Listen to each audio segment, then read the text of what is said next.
Hey, this is Linda with the Chicken or Honey Homestead. Today we're going to be talking about infusing mullein and garlic, and we're going to be infusing it into olive oil. So the reason I'm working with mullein and garlic today is for my youngest grandson's ears. He's just a little over a year old, and he has struggled with ear infections his whole little life.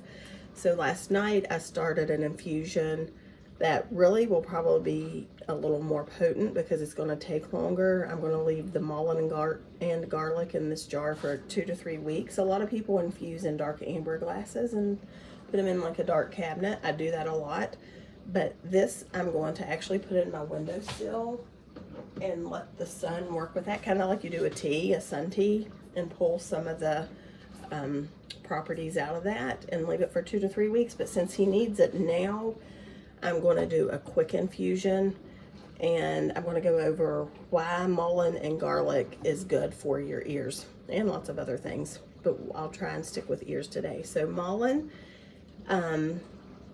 is I think it's called a biannual plant because it like lives for 2 years. So the first year it's round, it's fuzzy, the leaves are fuzzy, and it doesn't get super tall. And the second year it gets like up to 7 feet tall, has a long yellow stalk of flowers in the middle, and you can use the flowers, the leaves, which is what I have here, or the root.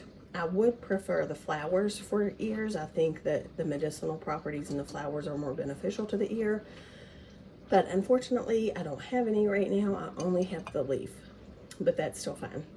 So I was blessed to be able to dry some mullein leaf out last fall. Mullein leaf is anti-inflammatory, antimicrobial, antiviral, and antibacterial. So it covers lots of stuff. It's also an astringent, so or an expectorant, I'm sorry. So it's super good for your lungs, any kind of like mucousy inflammation you have going on. So you could actually just take a teaspoon of the leaf, and if you have like something to use it, I'll show you what I use, and make a tea with it. So I would just take like a teaspoon of mullein leaf, put it in here, get my hot water, pour it in my cup, and put this in it. Then when the steam's coming up, it's actually going back down into the water and not escaping. And that is a super good expectorant. But back to the ears. So garlic basically is like, I use garlic for just about everything because it is so good. It's antibacterial, it's antimicrobial, antiviral. I think it's good to try and take garlic regularly because it has actually been proven, and you know, it's hard to prove medicinal properties because most people in the science field are educated with synthetic medications, but garlic has actually been proven to boost your immune system, lower blood pressure, lots of good things. Now, once you're sick, I don't know that it's going to like make you quick a lot faster, but I definitely think if you consume garlic regularly, your immune system is stronger and it will help prevent you from getting sick. So to do my quick infusion, because he needs this now and not 2 or 3 weeks from now, I had some garlic. I have actually right here. This is olive oil infused with garlic. It's already been strained. This is normally what I use for ear aches because I've used this since my son was a kid. So for, I don't know, 15 years.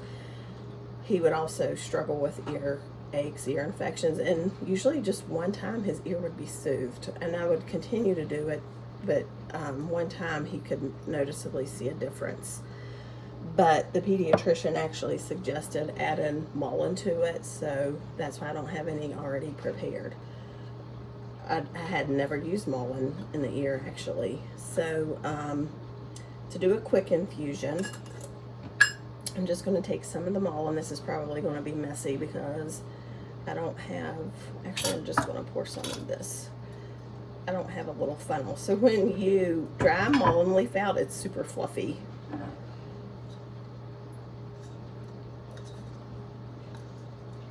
So I'm going to put a good bit of mullein in this little jar because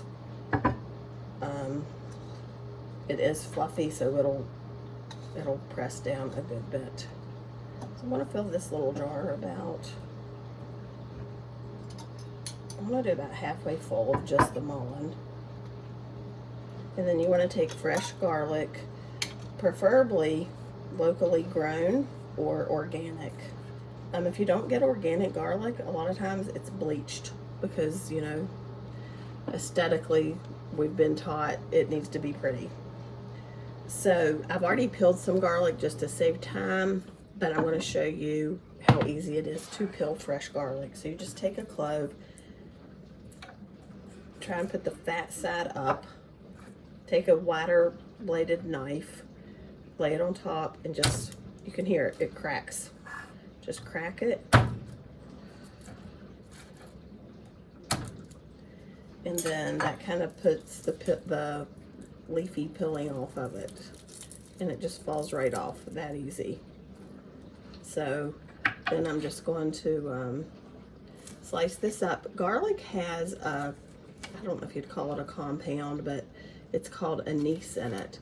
So once you crush it or whatever to damage it a little bit to get those juices flowing, you want to wait if you are consuming it internally about 10 minutes because that anise turns into like another compound, and that's really what is like super healthy for you. So, and you want to give that about 10 minutes to start working, and then you can consume it. However, I love garlic, like I actually crave it. My husband does not, and he actually has high blood pressure, so, and we've been working with some natural things to try and get it down. I mean, he is on, I always call it a chemical medicine, but you know, medicine has its place, but we're working to try and get it down with some herbs, some magnesium, taurate, and different things, but completely off subject of this. So then you just put your garlic in here. I don't really have, like, I don't have a measurement when I measure my, or do my herbs or work with infusions. I just usually kind of eyeball it. So then I'm just going to take our cold pressed olive oil, cover all of that up, and then to do a quick infusion, because you know the baby needs it now, not in 2 weeks, I'm going to just do a makeshift double boiler. Let me move this out of the way. So I already have water in my little pot, and I don't want to put this glass directly onto the bottom of the pot with the metal. So I'm just going to take a little cannon lid, stick that in there in the water, and then I have my jar about halfway covered with water, and you want to just put your, actually what I do is I put my heat on about medium until the water gets nice and warm. You do not want it to be boiling. And then once it's like a little steamy, I'll turn it down to simmer. And then I simmer it for 20 minutes. And then I'll take it and I'll strain it into a dropper jar that is amber colored. And then once it's strained, this will last quite a while. And if you are battling earaches, this is soothing. It is a natural antibiotic, but never just take this video or any YouTube video or reel or whatever you watch and use it as, you know, oh, I can do this. Any herbs, if you're on medication, like pharmaceutical medications, can interact. I don't worry so much when you're not on any kind of medication. I do worry like when you're under, well, if you have a little one under 2, you know, do your own research. And if you think you could possibly have a perforated eardrum, you do not ever want to put any kind of drops in your ear if you have a ruptured, perforated eardrum. If you have blood coming out of your ear, that could be a big indicator that your eardrum does have a perforation in it. So like I said, I'll get this water steamy, and then I will turn it down to simmer, set my timer for 20 minutes, and then that should be nicely infused, and then I'll pour it into a dropper bottle.